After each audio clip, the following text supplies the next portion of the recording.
Olá! Agora vamos resolver a quarta lista de exercícios do curso de Programação para Universitários. O tema dessa lista é arrays ou listas. Exercício 1 é um exercício sobre listagem e ordenação de nomes. Filosofia é um campo do conhecimento que estuda a existência humana e o saber por meio da análise racional. Atualmente, ela é dividida em vários períodos, como, por exemplo, pré-socráticos, filosofia moderna e contemporânea. Um professor de filosofia deseja organizar os filósofos em listas, separando cada um por suas respectivas escolas ou períodos de filosofia. Ele tem as seguintes informações: filósofos pré-socráticos, filósofos modernos, filósofos contemporâneos. Ele quer organizar os filósofos em listas separadas e organizadas por ordem alfabética. Logo depois, deseja criar uma lista que contenha cada uma das listas anteriores. Desenvolvimento. Utilize as listas abaixo para a resolução do problema. Não requer entrada. Lembre-se de ordenar as listas por ordem alfabética. Adicione as listas ordenadas em uma nova lista e imprima a lista final. E aqui a gente tem um exemplo de saída. Então, o que a gente precisa fazer? A gente precisa criar essas listas para cada período, para cada escola.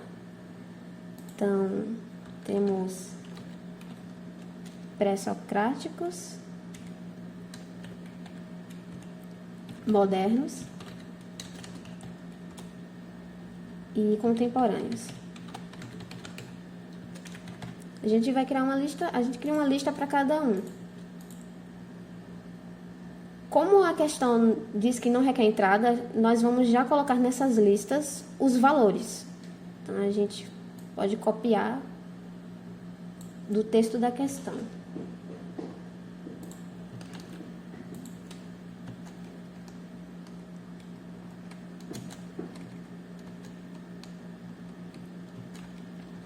Separando, colocando cada nome na formatação específica de lista. Já adicionei os pré-socráticos, agora vamos para os modernos, como Maquiavel e Pascal.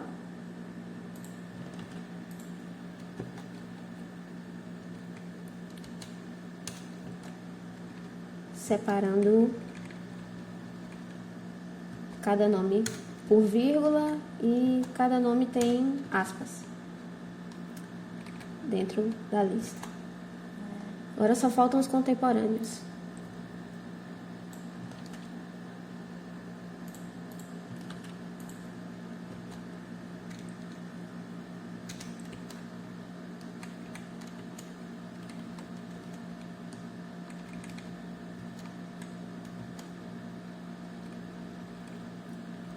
Certo. Nesse ponto a gente já tem as listas, certo? Mas a gente, como a questão diz, lembre-se de ordenar as listas por ordem alfabética. E é isso que a gente vai fazer agora. Como foi possível ver na aula e no material teórico, nós vamos usar o sorte. Então, pré-socráticos, ponto sorte. E isso para todas as listas. Modernos, sorte.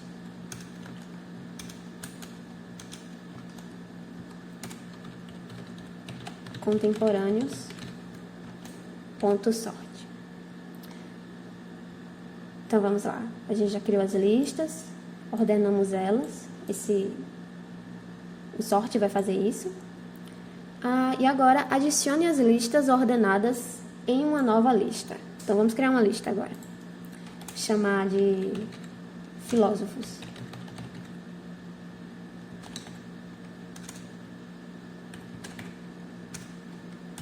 E adicionando com append.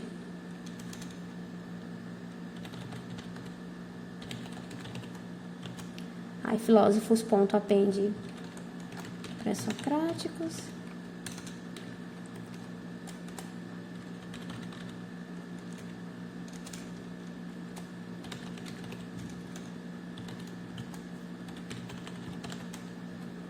Modernos e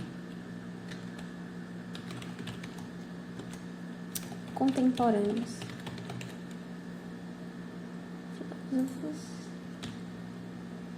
Certo. E a última coisa que a gente precisa fazer é imprimir a lista final.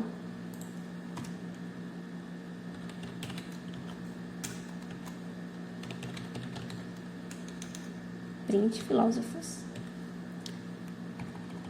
Para a gente poder verificar separadamente o que é que o sort faz, nós podemos dar print depois de cada ordenação que a gente... cada comando de ordenação que a gente escreveu. Então, eu vou colocar aqui, logo depois de pré-socráticos.sort, vou imprimir na tela. Depois eu vou imprimir a lista com filósofos modernos. Print modernos. E contemporâneos. Isso para a gente poder ver separadamente o que é que o sort está fazendo com essas listas.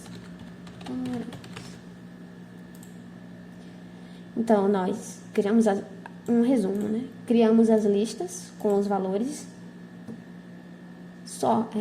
Ordenamos cada um desses valores dentro de cada lista, né? Nós ordenamos as listas e imprimimos elas para ver. Adicionamos todas essas listas em uma lista geral chamada filósofos e imprimimos essa lista final depois. Essa lista geral. Então, aqui está aparecendo. Percebam, quando a gente criou a lista pré-socráticos, o nome de Heráclito estava em primeiro, agora está em segundo, porque está em ordem alfabética. Maquiavel era o primeiro em modernos, e agora está Pascal. E Karl Marx estava em primeiro, e agora está Sartre. E quando imprimimos a lista final, a lista geral, que a gente chama de filósofos, está todas as outras listas dentro. Essa é a questão 1. Exercício 2. Exercício sobre geometria. Tipos de triângulo. Aqui nós temos os tipos por ângulo e por lado. As categorias. Lê uma lista com 3 valores de ponto flutuante A, B e C e ordene-os em ordem decrescente, de modo que o lado A representa o maior dos 3 lados. A seguir, determine o tipo de triângulo que estes 3 lados formam, com base nos seguintes casos, sempre escrevendo uma mensagem adequada. E aqui nós temos os casos. Se A for maior ou igual a B mais C, não forma triângulo. E temos os outros casos também. Continuando. O que é que a gente vai fazer? Nós vamos ler 3 valores de ponto flutuante que representam os lados de um triângulo. Vamos armazenar cada lado em uma lista. Depois, ordenar a lista em ordem decrescente. Fazer os cálculos e comparações para definir que triângulo é aquele. Se for um triângulo, é claro.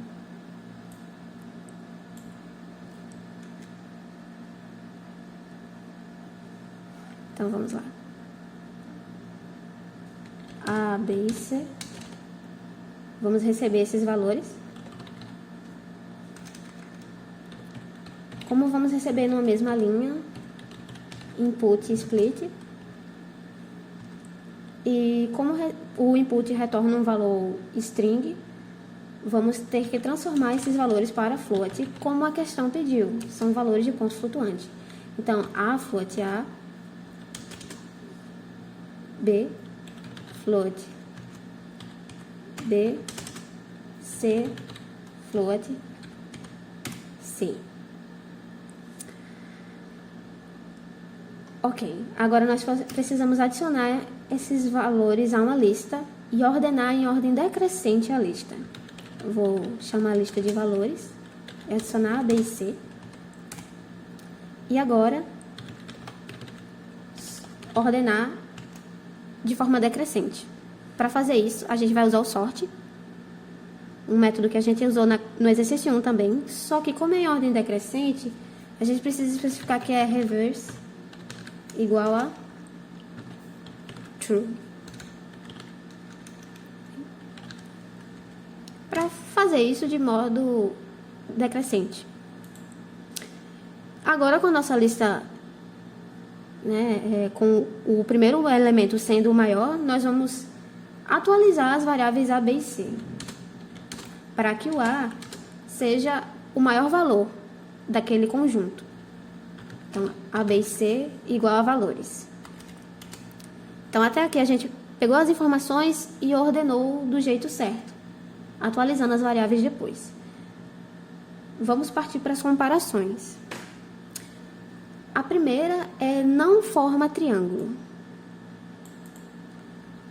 Se A maior ou igual a B mais C. Então, se A for maior igual a B mais C, imprima a mensagem que não forma triângulo, certo?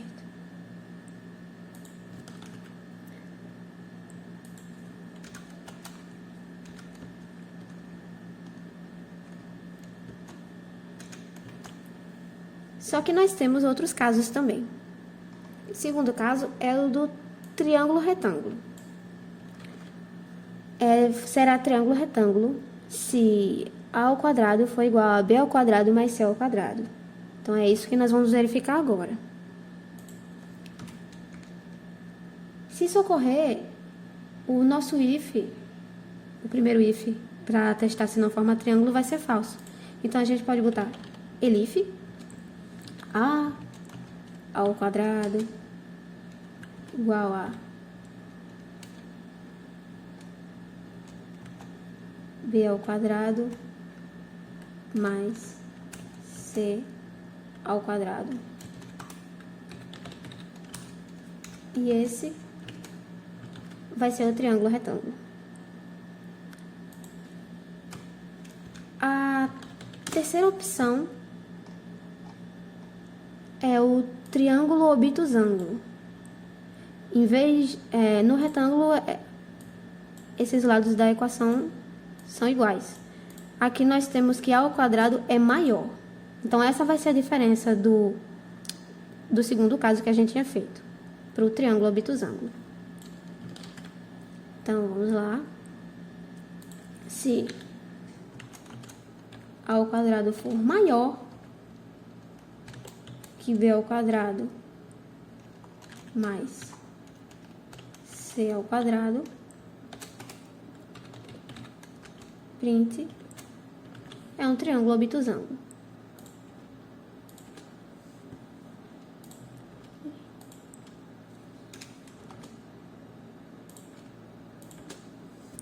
Certo. Ainda temos outra opção, que é o triângulo acutângulo. E a diferença para o obtusângulo é que é menor, aqui, menor. Então, é basicamente o mesmo esquema, só que A ao quadrado é menor. Vamos lá. If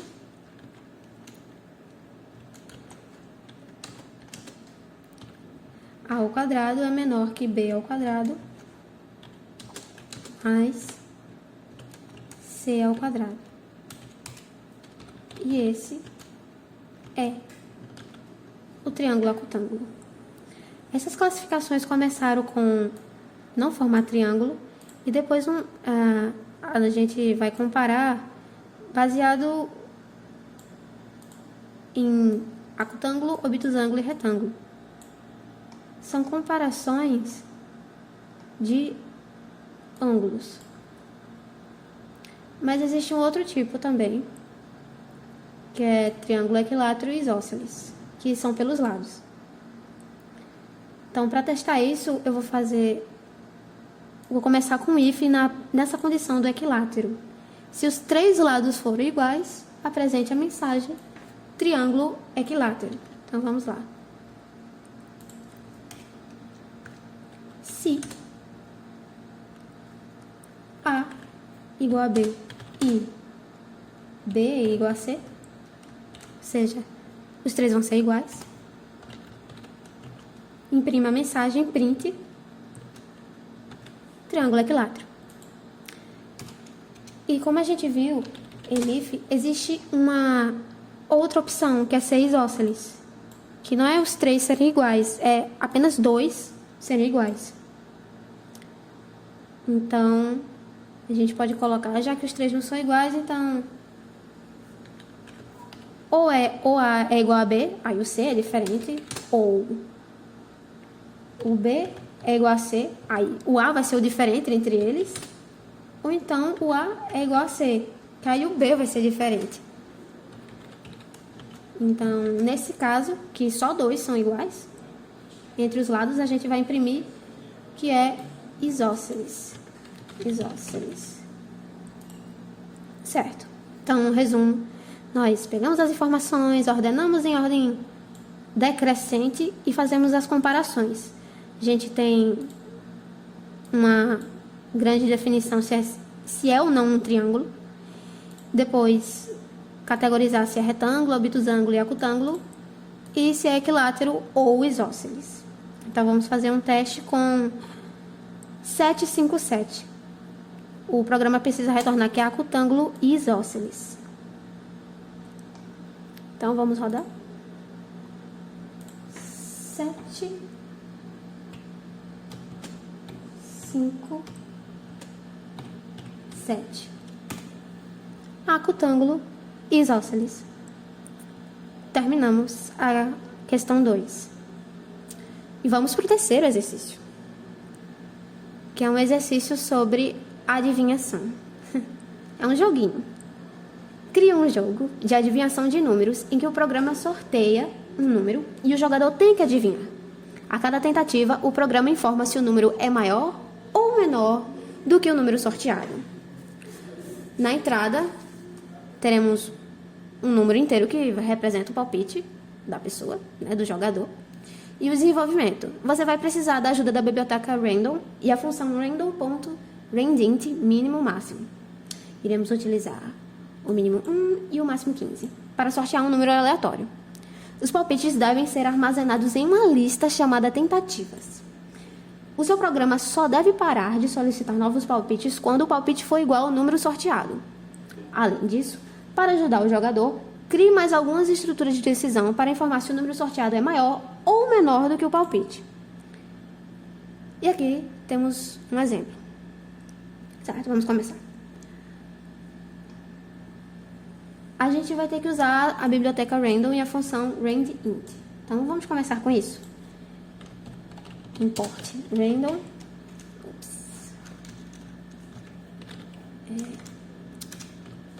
Import random.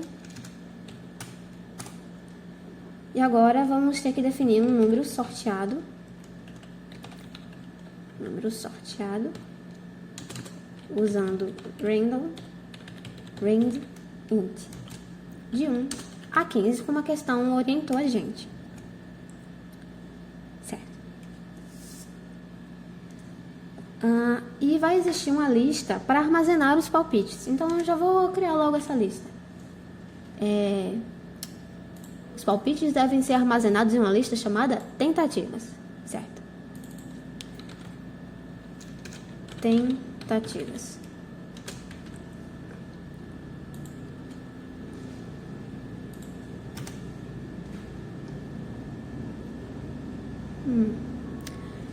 Ok. Então, agora a gente pode imprimir na tela uma mensagem de bem-vindo, já que é um jogo, né? Bem-vindo ao jogo de adivinhação.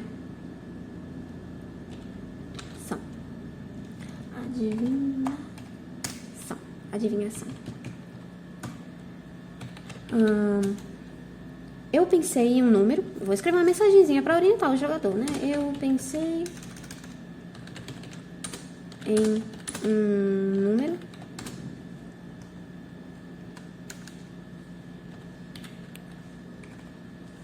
entre 1 e 15.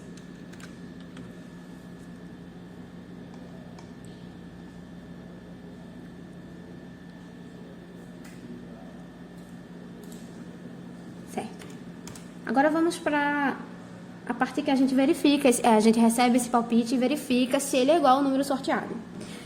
Um detalhe importante é que a questão disse: o seu programa só deve parar de solicitar novos palpites quando o palpite for igual ao número sorteado. Como a gente não sabe quando o programa vai parar, a gente não tem um número determinado de vezes, nós vamos usar o while, a estrutura de repetição while. e vou definir como true, para ele ir rodando até parar quando os números forem iguais. Para eu poder fazer essa comparação, eu tenho que pedir qual é o palpite do usuário. Então, palpite igual a vai ser um número inteiro, input, o palpite da pessoa. Digite seu palpite.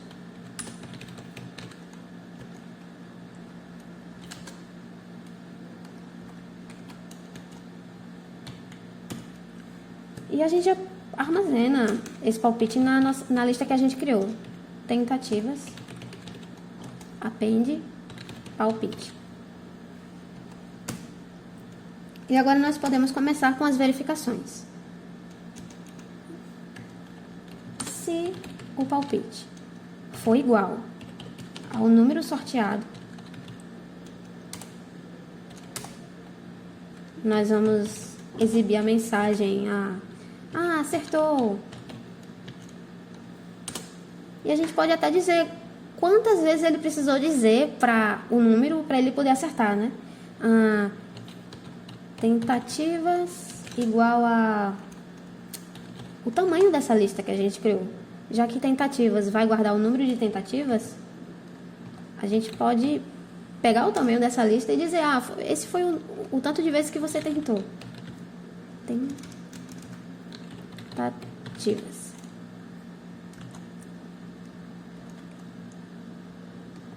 Com a formatação de F. Aqui.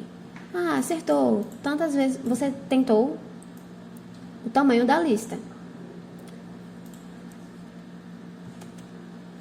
E se a pessoa acertou, a gente pode parar. Então, vamos usar o comando break para sair desse while. Esse while vai continuar até finalmente a gente entrar nesse if e tem o break. Só que a pessoa não significa que a pessoa vai acertar logo, né? Tem as outras opções, que é o número ser maior ou ser menor. Então, a gente vai definir elif palpite maior que o número sorteado.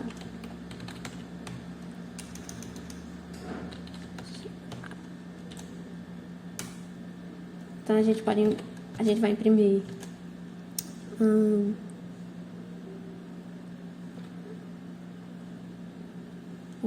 o número que você digitou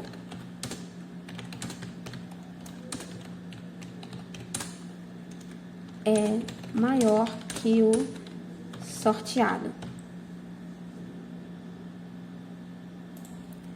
E a outra opção, else, é ser menor. O palpite que a pessoa deu é menor que o número que a gente sorteou. Aí a gente pode dizer o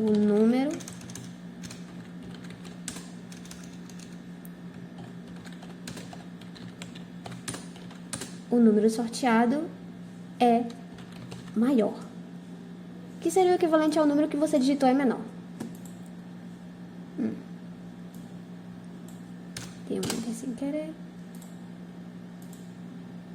Aliás, se a gente já está usando o else, não é como se fosse o elif, né? Que a gente precisa botar a condição. O else já está dizendo isso.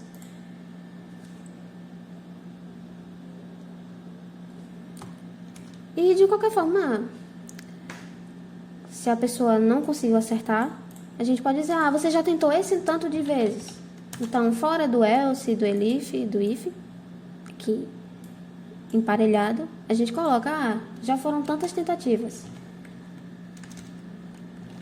Já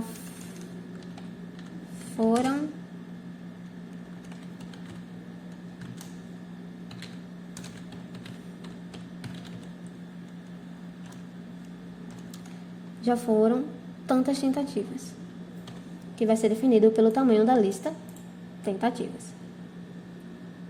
Então, nós usamos o random para sortear um número, criamos uma lista chamada tentativas, damos boas-vindas ao usuário e dizemos para que serve do que se trata esse joguinho. E enquanto o usuário não acertar esse número, a gente vai perguntar o palpite, vai adicionar na lista de tentativas e continuar. o número que você digitou é maior. E o número sorteado, o número que você digitou é maior. Ou, o número sorteado que é maior. Então, digite um número maior do que o que você acabou de digitar. Então, a gente pode fazer uns testes aqui. Vamos lá. Digite seu palpite. Eu vou digitar 10. O número que você digitou é maior que o sorteado. Já foram uma. Você já tentou uma vez, certo? Já que é maior, eu vou digitar 8. O número que você digitou é maior que o sorteado. Já foram 2 vezes, certo? Eu vou digitar 6 agora. O número sorteado é maior do que 6. Então, eu vou botar 7. Acertou. Você tentou 4 vezes. Então, terminamos a nossa questão 3. Certo. Agora, vamos para a próxima. Que é a última. É um exercício sobre a ordenação de palavras, que é um pouco parecido com a questão 1. Neste último exercício sobre listas, iremos trabalhar as operações de criação, inserção, remoção e ordenação. É um combo, né? Crie um programa que organize as palavras de uma lista em uma nova lista da seguinte forma. A nova lista deve armazenar apenas palavras de tamanho ímpar. A nova lista também deve armazenar as palavras que contêm a vogal A. Então, temos condições aqui para esse armazenamento. A nova lista deve ter um elemento removido do índice 2, que é a parte de remoção. E a nova lista deve permitir a inserção de um novo elemento no índice 3. Inserção. Certo. A entrada deve conter 6 palavras para serem armazenadas em uma lista chamada Palavras Originais. Dadas as 6 palavras, você deve criar uma nova lista chamada Conjunto Filtrado, que deve armazenar as palavras da lista de palavras originais se. Aí tem aquelas condições. A palavra ter dimensão ímpar e a palavra conter a vogal A. Aí, depois dessa criação da lista, a gente tem que remover o índice 2 e armazenar uma nova palavra no índice 3. Certo. Então, nós vamos ter uma lista chamada Palavras Originais.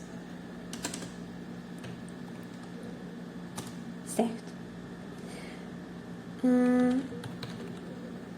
Eu posso pedir todas as palavras na mesma linha. Então, eu vou colocar aqui palavras originais, que é uma lista. A gente pega as palavras com input e um split para poder separar cada palavra no índice da lista.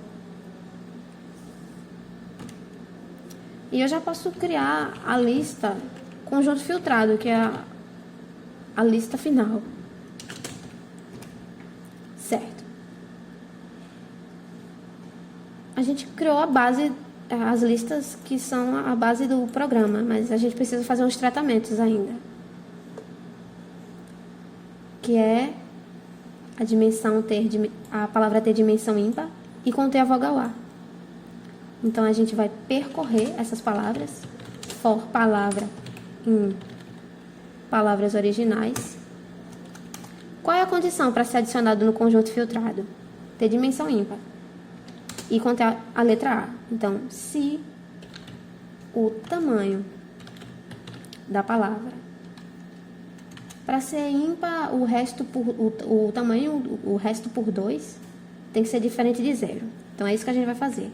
Se o tamanho da palavra dividido por 2 tiver um resto diferente de 0, que é uma palavra ímpar, ok. Só que tem a segunda condição. E conter a letra A em palavra. A gente pode fazer essa verificação dessa forma. A em palavra. Aí, nós vamos adicionar essa palavra no conjunto filtrado. Conjunto filtrado append palavra. Então, criamos e tratamos para preencher o conjunto filtrado, mas nós precisamos ainda trabalhar com remoção e inserção. Ele diz aqui que a gente precisa remover um elemento do índice 2. Uma coisa interessante, eu já vou definir uma variável chamada k aqui para guardar o índice. Algo interessante é que só dá para remover do índice 2 se a palavra tiver o índice 2. Então, o tamanho dela é 3 ou maior que 3. Então, a gente pode testar isso. Se a palavra, né, o tamanho da palavra for maior ou igual a k mais 1, porque como a gente começa com o índice 0, se tiver o índice 2, vai ser no mínimo tamanho 3, né? Então, por isso k mais 1. Se fosse índice 3, aí seria tamanho no mínimo 4. Aí 3 mais 1, 4. Se o tamanho for maior que maior igual a k mais 1, aí a gente pode fazer essa remoção usando o del. Aliás, o tamanho de palavra é o tamanho do conjunto filtrado. Tamanho de conjunto filtrado, porque é o conjunto filtrado que vai guardar essas palavrinhas. Então, se ele tiver um tamanho maior que k mais 1, remova em conjunto filtrado o valor daquele índice que eu defini como k. K vai armazenar esse índice. Tá, aqui a gente fez a remoção da palavra do índice 2 na listinha filtrada que a gente tem. Então, nós já trabalhamos com criação de listas, inserção, filtramos um pouco, removemos e chegou a parte de inserção. O que é que diz?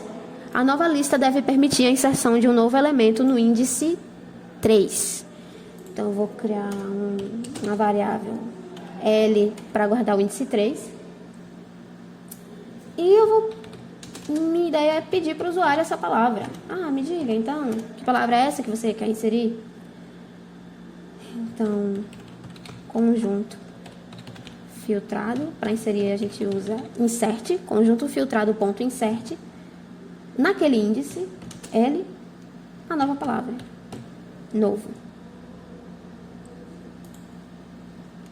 E depois, imprimimos o conjunto filtrado. Então, criamos as listas, filtramos das palavras originais segundo as especificações para formar o conjunto filtrado.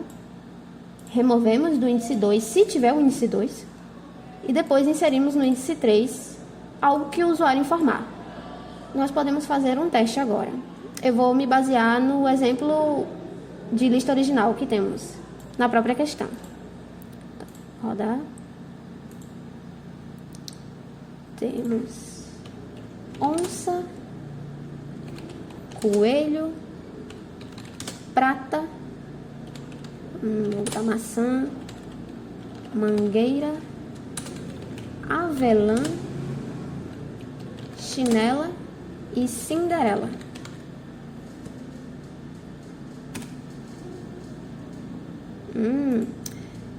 Ele já está pedindo a palavra nova que a gente quer inserir. Eu vou botar nova palavra.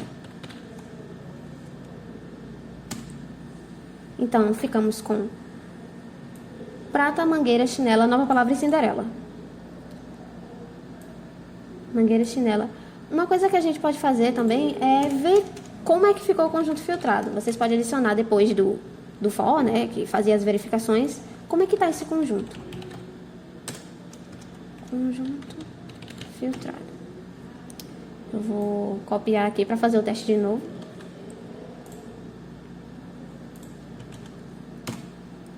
Ficou prata, mangueira, avelã, chinela e Cinderela. Nova lista, prata, mangueira, avelã, chinela e Cinderela. Só que, como a gente disse, é para a gente retirar do índice a palavra que tiver no índice 2. Avelã vai sumir. Eu vou adicionar a nova palavra, que vai para o índice 3. 0, 1, 2, 3. E avelã sumiu. Como vocês podem ver, chinela foi para o índice 2.